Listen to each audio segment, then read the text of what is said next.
The title of this lab is Equilibrium of a Solid Due to Three Forces, and the objective is to demonstrate that rotational equilibrium should have a torque of 0 Newton meters through using a force table, and the purpose of the activity was to physically demonstrate that rotational equilibrium has a net torque of 0 Newton meters by using 3 coplanar forces on a force table. So for this lab, we looked at equilibrium of a solid due to 3 forces. And the purpose of it was to show that net torque should be 0 for an object in equilibrium with a force table and rotational inertial apparatus. So the theory is, since this lab is exploring rotational equilibrium, we looked at torque, which is the equation for torque is tau equals force times the lever arm, where force is in newtons and the lever arm is in meters, giving our torque a unit of newtons times meters. Also, one thing to note is the force being the magnitude and the force lever, or the distance being the force lever, is the perpendicular distance between the line of action and rotational axis, and the line of action is the force that produces a torque. Torque is also a pseudo-vector, meaning it is derived from a vector times a scalar. So it's not completely vector, it's not completely scalar. Additionally, for this lab, we are looking for the equilibrium of a solid. So we're looking at static equilibrium, and the requirements for static equilibrium are that the net torque equals 0, as well as the net force equals 0. In a previous lab this semester, we calculated out proving the net force, so we're only looking at net torque for this lab, but it is something to note that for static equilibrium, both are needed. To calculate net torque or force is just the sum of all the individual torques, etc. And since the net torque is 0, it means there is a lack of rotational and angular acceleration.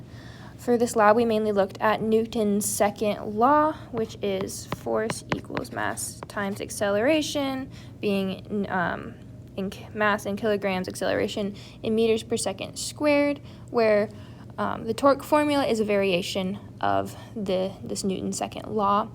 The final things are the forces are all coplanar, as in they all lie in the same plane, which is very important. And last of all, for net torque, we said that counterclockwise and clockwise, where counterclockwise was positive, clockwise was negative, and based on these signs, they all add up for the net torque. In this lab, we used a protractor, goniometer, ruler, paper, pencil, pen caps, weights of various masses, string, the Pasco force table, pulleys, a calculator, and scissors.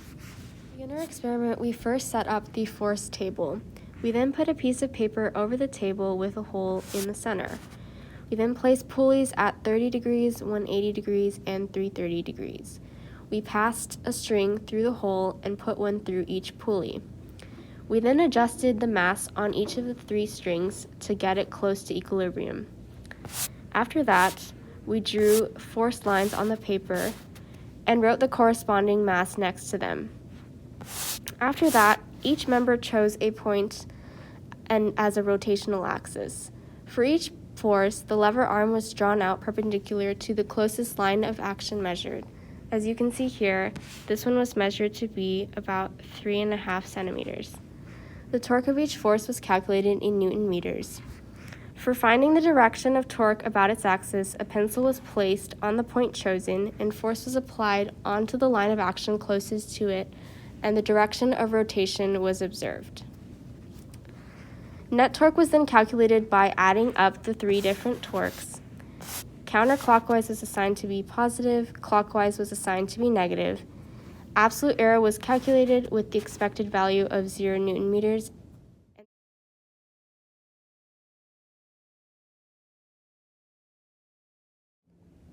looking at one of the four results, we have 3 lines of action, one at 330 degrees, one at 30 degrees, and then one at 180 degrees. Now for each of these, the force was calculated, and that was done by taking the mass that was hung at the end of the pulley, and we see right here, we had 100.92 grams hanging. Now using Newton's second law, that was converted to kilograms and then multiplied by acceleration due to gravity, which is 9.79660. And that value gave us a force in newtons. And so I have written down all 3 of these. Now once that was solved for, we took 0.588 newtons, referring to this value right here, and multiplied that by the length of the lever arm, which is this one right here. So this was measured, and it's perpendicular to the closest line of action.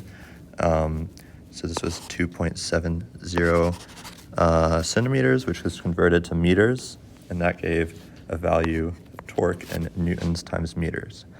These were added, and it gave a final value of -7 times 10 to the -4th newton per meter, or newtons times meters.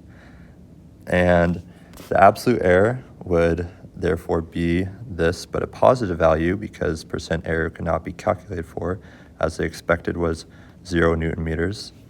And so we have 7 times 10 to the 4th newton meters for my results. Now for my lab partner Lindy, we came to absolute error of 0.0021 newton meters. And if we go up to Zoe's, we have an absolute error of 1 times 10 to the -4th newton meters.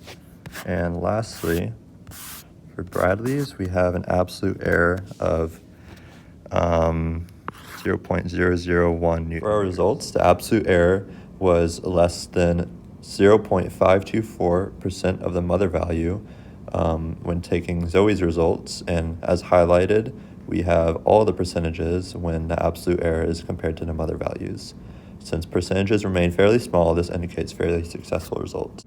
It is important to note that these low absolute errors indicate successful results. Sources of error for this experiment, those include various things such as friction in the pulleys. Another error would be friction actually where the strings meet in the ring or the hole in the center of the force table. The force table was probably not perfectly level because that cannot be, we can't make that claim, and also the mass of the plastic ring would attribute some error. Slight unevenness of the strings themselves would be a source of error. And then human error, of course, when measuring any angles and when drawing these perpendicular lines. This was all done by hand, so there's inevitably some error. And then lastly, tracing the lines of action to begin with, there would be some error in that. First one is, are the lines of action in the same plane? And because we used a force table, we tried to keep all the forces on the face of the table, which keeps it as close to the same plane as we can make it. So for this question, the answer is yes, they are in the same plane. Then the second question is, do they intersect at one single point? The answer is yes and no. No because of human error, but yes because when the ring is at equilibrium, all the forces have to intersect at one point, otherwise they will be off center. Above and beyond, the main tool used to collect the data for this lab was the force table. And interestingly enough, the force table dates all the way back to 1713 with William Winston demonstrating it at Cambridge. Winston was also a colleague of Isaac Newton, and although he was interested in the sciences, he was also interested in religion, as he was an Anglican priest. So his endeavors tried to mix religion and science, much like the mission of Southern.